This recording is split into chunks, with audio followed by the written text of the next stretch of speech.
Hey everybody, welcome back and thanks for watching. In this video, we're going to be answering a question in the comment section about the fire and safety selector. So what is happening is we're getting this safety selector. Oh man, this is shiny and oily. I'm going to fix it real quick.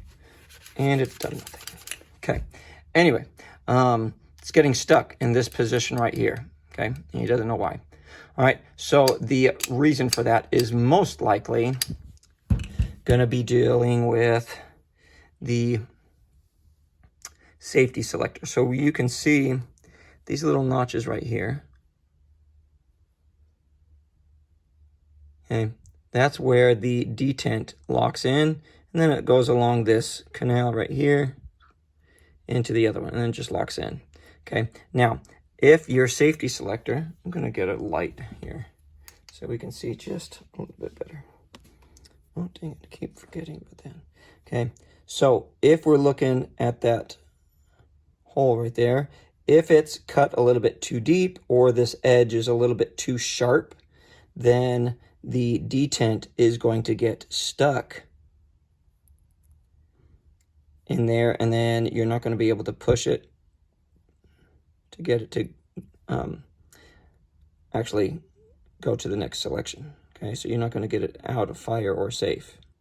Okay, so it's going to get locked in there. So if you look at this one, this is a used one. Let me try to clean it up a little bit. Okay, you can see how that edge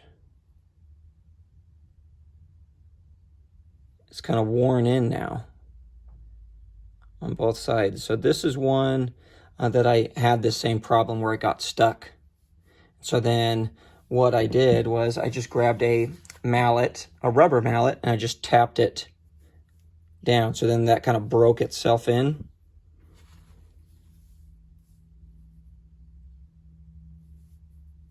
I'm going to get closer.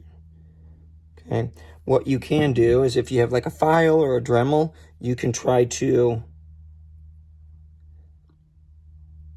take some material off of right there and kind of make a little bit of a ramp. Okay, so just give it a little bit of an angle so that it is easier for it to go from one selector to the other. So then it'll just slide in there a lot easier because it won't be locked in so hard. Okay, now if you don't have a rubber mallet, basically you're just going to have to really put some effort into this, push it in.